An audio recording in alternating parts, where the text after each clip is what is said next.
Samya marsuding budi weweka dipun mastaos tumek bisa mus yen tan pantes ugi senajan mung saged yen tan pantes pernah ira satriya mandhapa dhisik aja susunggun mulumaku iki ana satriya nyikek aku kowe sapa Raden pamadyaning Pandhawa satriya Madukara Raden Jaraka kowe sapa satriya nggih Kestuba Raden Lesmana ya Raden Murja aku kadang mudane Koko Prabu Sri Rama Wijaya apa Raden nyikek aku apa bener yen to sira mentas kaparingan Sekar Budak tunjung iki pancen para nyata Sekar Budak tunjung iki paringake karaku takatan nggo srana nggo takan boyong Sang Pamong Agung Kyai Semar sumrupa Kyai Semar kuwi pamonging Pandhawa sadurunge dadi pamonging Pandhawa kuwi pamonging wong Pancawati ibarat dina iki kebumuling marang kandhange boyong Semar yen to pancen bisa ngasorake kridane pamadyaning Pandhawa mati bar tak wujudi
sakti mira sang teke inujaran pang semu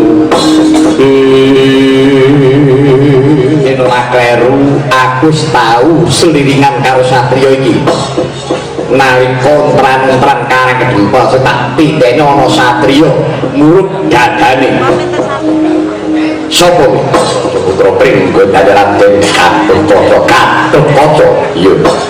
Dewanara Seta sing aran Anoman yo Anoman Senggono yo Gimbong Manggiawan lho yo Anoman sampeyan iya kira Petro itu nggih alah sampeyan iku saya Kendal mboten nek nggih sampeyan iku Kendali soto nggih isih oh begitu aja ciurin lu teseh lah terus karek cetruk apa ya lah pun mati bulit kesakemen jadi cetruk nggih pun lah dedek-dedek nih kok ada duit 500 aku titip dan ono lo karep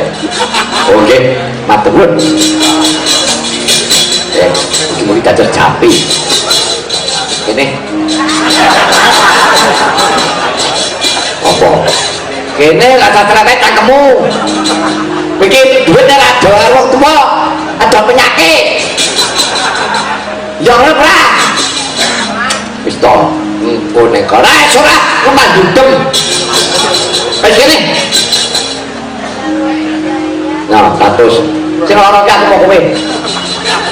jadi aku bakal lagi setruk ora ora satrepek dene dite menyang kowe lah ngono nah wis mung jan kabeh lagi kapan jenengku gak kaya Petro ini sing ajati kula tau kabare kanca mati lho selamat ah syukur den niki bos kula riyen kowe tau melu kan nate ala pripun to niki wis sing tenan niki Petro tau melu aku biyen pang Petro pirang-pirang tahun sekolah saiki lo manungan lamungan Anoman Anoman pripun kabare selamat syukur kok pinara omahmu ngendi ora tok sampeyan ngliwati omahku lho ngendi niku mau nek ala niku enten lampu merkuri padang oh iya mriko mau enten omah cat ijo ngarepe cagak gendera omahmu niku kantorku rame lah omahmu jejere mau enten omah gedhe omah loji dawa kuwi omahmu niku sekolahan mulak kae omahmu ngendi wingking sekolahan lho kae wae nang kok ketek lho nang jate ana sok kok ngampir ke kok kok menawa nek mampir arep raut ning raut kok ngampir ke kok lebaran aja kancawi dina iki sekar budak tunjung biru katur Kyai Badraya kuwi aja ngagu-agu jiwa Badraya kuwi pundene para Pandhawa kakon kowe bakal boyong Siwa Semar kuwi iso ngangkai pakene kabeh cara perkara luru ngerti undang-undange Anoman yang kurang adet takon adikmu Petro ku neksen aku biyen iki mateni buta sedina ki entuk 100 ayo ya ora Petro neksen to nggih pancen terus deh Ndara Anoman iki niki tahu sedina niku perang mateni buta ngantai entuk 100 ayo kowe perlu ngertos ning perkara sampeyan mateni buta 100 aku ora gumun sampeyan wis digdaya tekse duwe kasetet iya pancen mengkono bareng niki Ndara Gatotkaca iki jabar ketuka umur setahun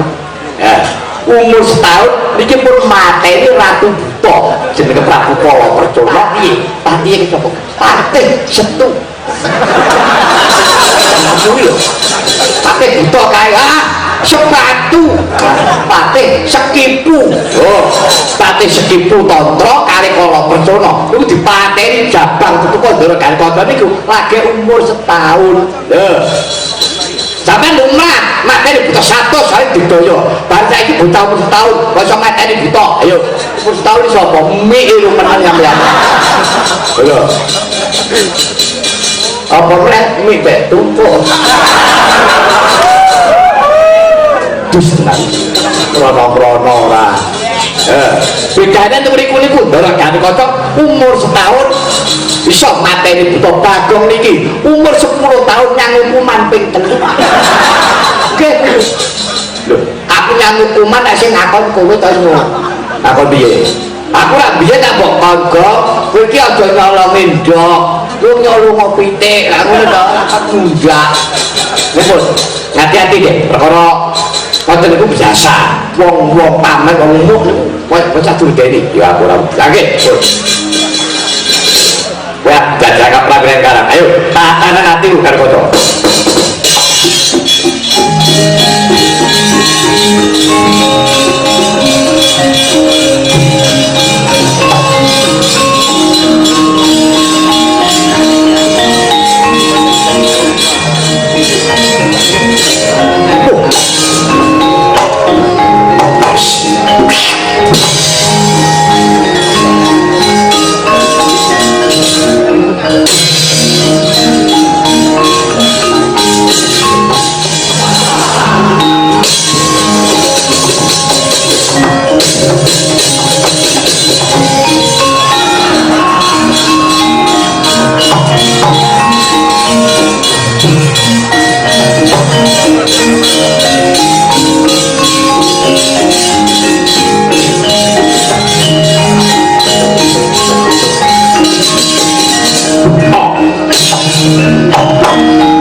katon Kageng Jangrori sang mawe kandrung barang kadul uger moyak maya katon yadawul orang sing manah kula Raden sak sampunipun sekar budak tunjung guru sampun kasta Ilanuman aja trangki sira dalya marang negara Pancawati matur kawan Kakang Prabu Sri Rama Wijaya awit saka gawating lalakon iki Poko Prabu kinen ngrawi marang kareng kedemplok miras pantes angestreni lho Bakan Boyong Kyai Semar iki wis saking dawuh Pak Buku Raden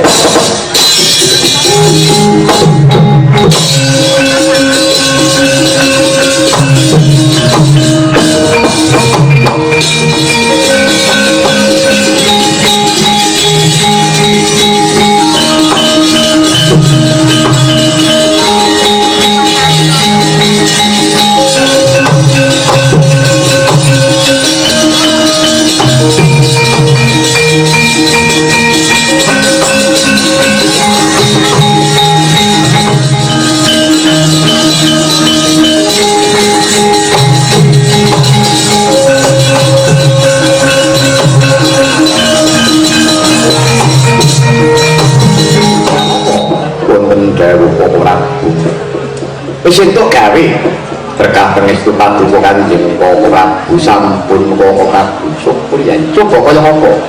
monggo aturi nampi Koko Prabu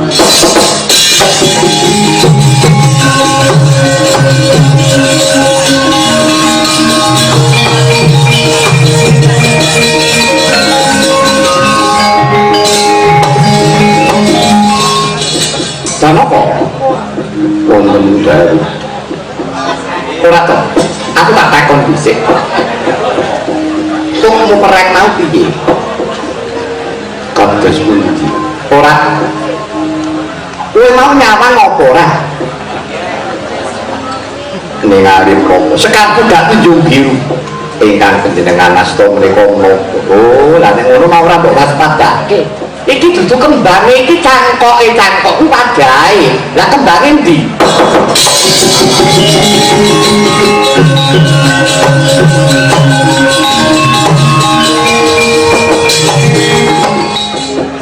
Koko Prabu nampi kula inggih menika Koko Prabu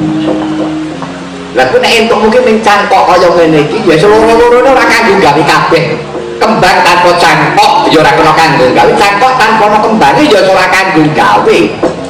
ya terus kepiye iki keparipun Kanjeng Koko Prabu ya wis saiki ngono bae ngajari cangkok atur kawan Kakang Bojonoyo mengko kawicaksanan para panjenengan Kakang Semar mekaten Koko Prabu ya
cuman berat pandang wetan sumia kakoso kapyang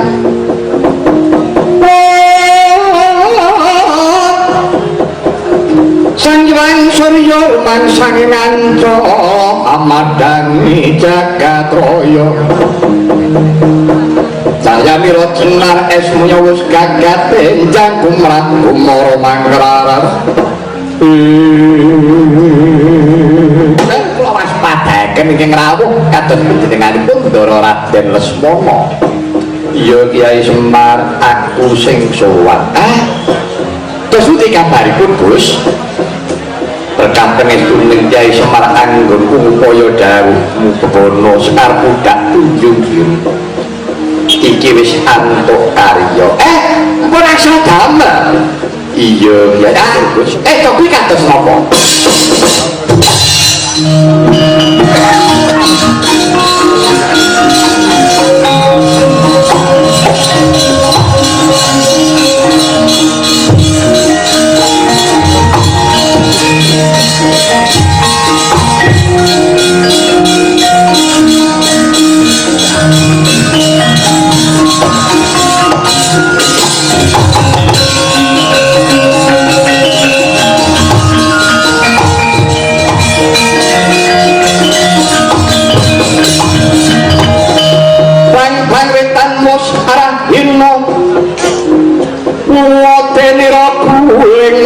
Awan butuhan awan gede dan tetaki wanci punapa puniki pancine jago keluru Ndara Lesmana apa Kyai Semar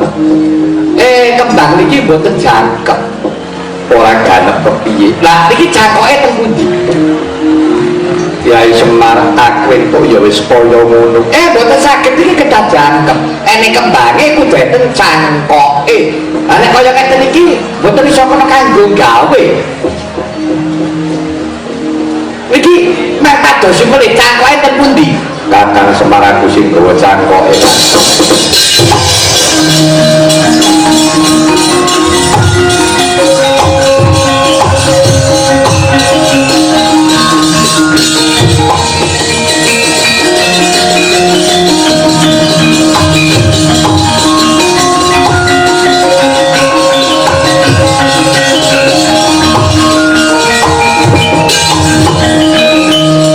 Kakang Semar pamuji entuk gawe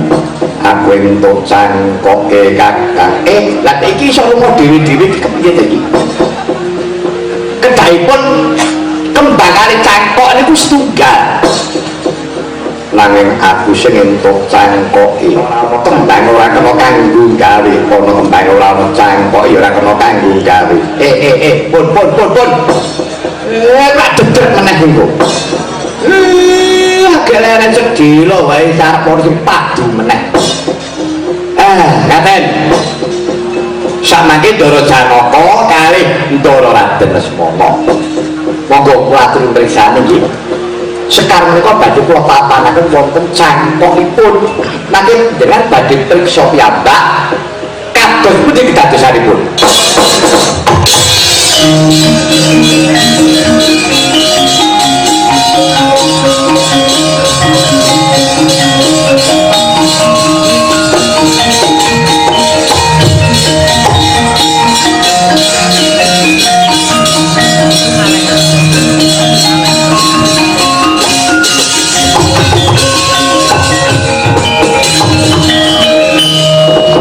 Semar panoreng soksmo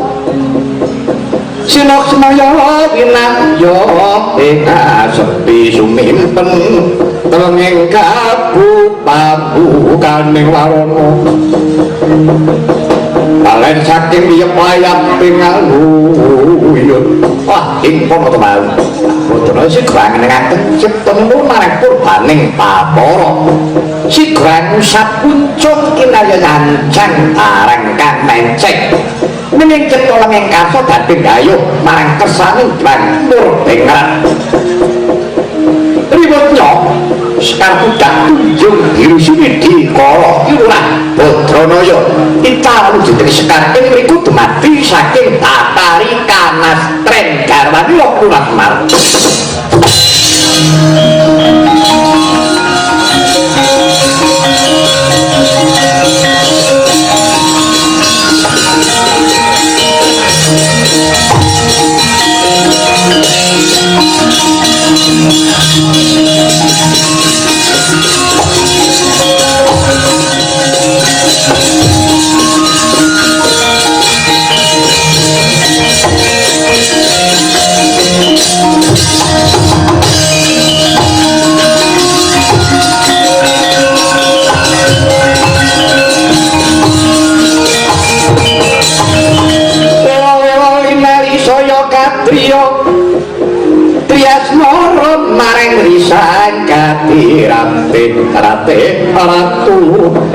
ratune wong cakra kembang jaya kusuma asemrengku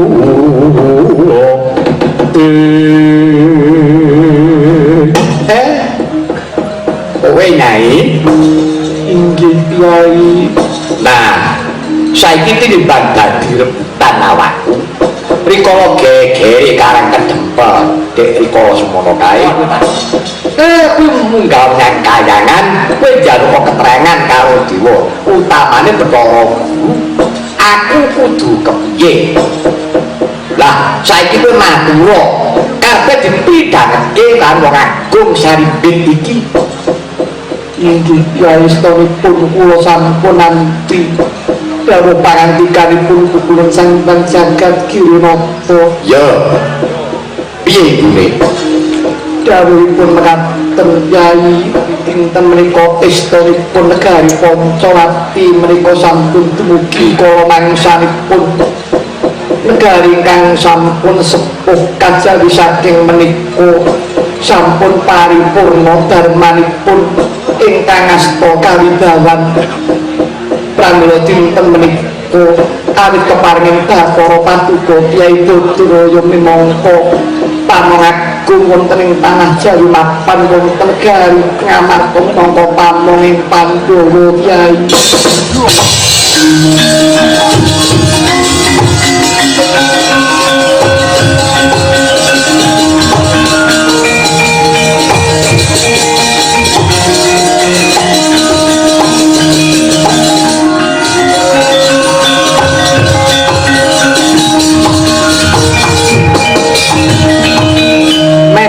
Jroning penggalih Risangarjuna dupi midhanget pangandikanira Bathari Kanastren tembat kaya kirah kesit kaya patit Sang Arjuna sigra nyaut kilurah Badraya kagindhong wangsul ring praja Ngamarta geger karang kedempel.